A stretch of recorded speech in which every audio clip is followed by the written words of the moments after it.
ሽንቁር ሚዲያ ይህ ጠቃሚና ህይወት ለዋጭ ምክሮችን የሚያገኙበት የዩቲዩብ ቻናል ነው። ቻናሉን ሰብስክራይብ በማድረግ ቤተሰብ ይሁኑ።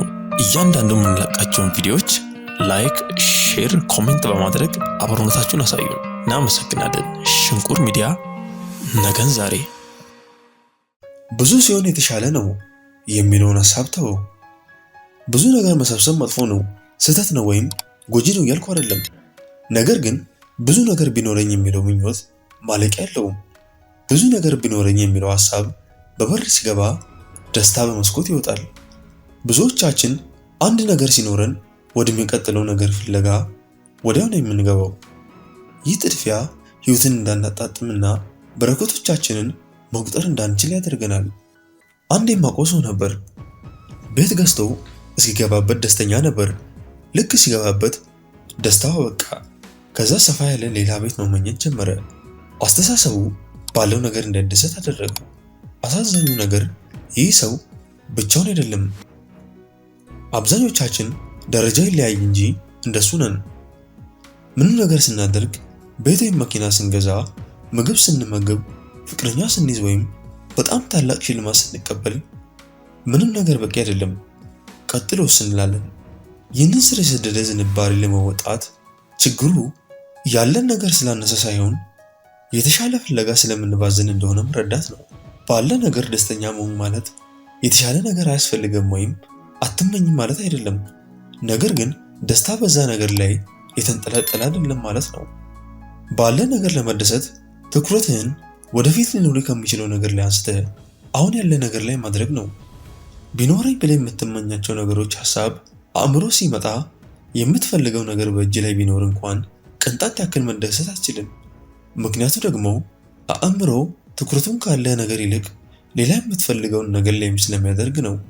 የሚፈልገውን ነገር ደግሞ ሌላ ጊዜ ሳይሆን አሁን ነው የሚፈልገው። ስላሉ በረከቶች ማመስገን ተለማመድ። ህይወትን በአዲስ እይታ ይው።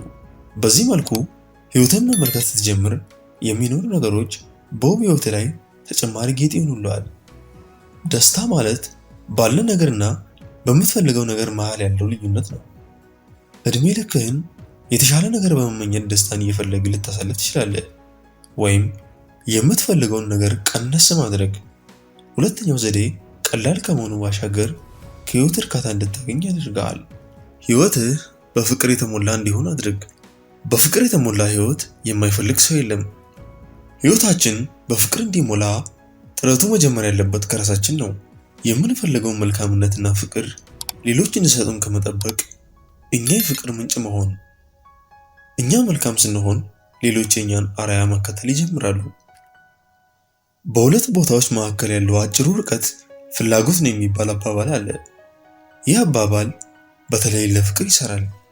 በፍቅርና በመልካምነት የተሞላ ህይወት የምንመኝ ከሆነ የመጀመሪያውና ወሳኙ እርምጃ የፍቅርና የመልካምነት ምንጭ መሆን ነው። በጎ ነገሮችን ለመመልከት፣ መልካም ድርጊት ለማድረግ፣ ቀና ግንኙነት ለመፍጠር እኛ የመጀመሪያውን እርምጃ ከወሰድን ወደ ምንፈልገው ግብ ጉዞ እንጀምራለን። በቀጣይ በህይወት ወይም በዓለም ፍትህ ለምን እንደጠፋ ስታስብ የሚከተለውን ሙከራ ሞክር። ለተወሰኑ ደቂቃዎች ስለ ዓለምና ስለ ሌሎች ሰዎች ማሰብ አቁምና ወደ ልብ ተመልከት። የፍቅር ምንጭ መሆን ትችላለህ? ለራስህና ለሌሎች የሚጠቅም የፍቅር ሐሳብ ማሰብ ትችላለህ? ይህንን ሐሳብ ወደ ድርጊት ለውጠህ ለዓለም ማበርከት ትችላለህ? ለፍቅር ልብን ክፍት በማድረግህና ከሌሎች ሳትጠብቅ ራሴ የፍቅር ምንጭ በመሆን ወደምትመኘው ሁኔታ ጉዞ ጀምራል። ከዚህ አስገራሚ ነገር ታስተውላለህ። ብዙ ፍቅር በሰጠህ ቁጥር ብዙ ፍቅር ትቀበላለህ።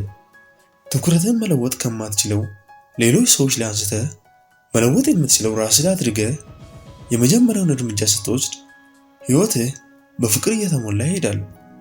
ከዛ በጣም አስገራሚ የሆነ ምስጢር ይገለጥልሃል። ፍቅር በራሱ መልስ እንደሆነ። ሐሳቦችህ ምን ያህል አቅም እንዳላቸው ተገንዘብ። አእምሮ ውስጥ ስለሚካሄዱ ነገሮች አንድ ነገር ብቻ ማወቅ ያለብህ የምታስብበት መንገድ ከስሜት ጋር ያለውን ዝምድና ነው። በተከታታይ እያሰብክ እንደሆነ መገንዘብ እጅግ ጠቃሚ ነው። ይህንን ማውቃለሁ ብለህ አትሸወድ። እስቲ ለቅጽበት ስላተነፋፈስ አስብ። እስከዚህች ቅጽበት በዚህ ቪዲዮ ላይ የተካሄዱ ስላሉት ነገሮች እያሰብክ ስለነበር እየተነፈስክ መሆኑን ረስተህ ነበር። በእውነታው ትንፋሽ እስካላጠረ ድረስ ስላተነፋፈስ አታስብም። ስለማሰብም ተመሳሳይ ነው። ሁል ጊዜ ስለምታደርገው እያደረግከው መሆኑን መርሳት ቀላል ነው። እየተነፈስክ እንደሆነ ብትረሳም መተንፈስ ስለማይቀር ችግር የለውም። ነገር ግን እያሰብክ እንደሆነ መርሳት ዋጋ ያስከፍላል። እያሰብክ እንደሆነ መርሳት በህይወት ውስጥ የሚፈጠሩ ከባድ ነገሮችን ይወስናል። ንዴት፣ ደስታ፣ ማጣት፣ ጭንቀት የመሳሰሉትን። ለዚህ ምክንያት ደግሞ እያንዳንዱ ስሜት ከፊቱ የሆነ ሀሳብ ስላለው ነው። እስቲ የሚያናድድ ሀሳብ ሳታስብ ለመናደድ ሞክር። እስቲ አሁን ደግሞ የሚያጨናንቅ ሀሳብ ሳታስብ ለመጨናነቅ ሞክር። ወይም የሚያሳዝን ሀሳብ ሳይኖርህ ለማዘን ሞክር። አትችልም፣ አይቻልም። አንድ ስሜት እንዲሰማ በቅድሚያ እሱን ስሜት የሚፈጥር ሀሳብ ሊኖር ይገባል። ደስታ ማጣት ለብቻው ሊኖር አይችልም። ደስታ የማጣት ስሜት የሚመጣው ስለ ህይወት ያለውን ሀሳቦች ተከትሎ ነው። ሀሳቡ ከሌለ ደስታ ማጣቱ፣ ጭንቀቱ፣ ቅናቱ ሊኖር አይችልም። ጥሩ ያልሆኑ ስሜቶችን ለመቆጣጠር ከሀሳብ የተሻለ ቦታ የለም። በቀጣይ ስትናደድ ምን እያሰብክ እንደሆነ ለማስተዋል ሞክር። ጥሩ ያልሆነው ህይወትህ ሳይሆን አስተሳሰብ እንደሆነ አስታውስ። ይህ ትንሽ ግንዛቤ ወደ ደስታ ጎዳና ይመራል። ሽንቁር ሚዲያ፣ ይህ ጠቃሚና ህይወት ለዋጭ ምክሮችን የሚያገኙበት የዩቲዩብ ቻናል ነው። ቻናሉን ሰብስክራይብ በማድረግ ቤተሰብ ይሁኑ። እያንዳንዱ የምንለቃቸውን ቪዲዮዎች ላይክ፣ ሼር፣ ኮሜንት በማድረግ አብሮነታችሁን አሳዩን። እናመሰግናለን። ሽንቁር ሚዲያ፣ ነገን ዛሬ።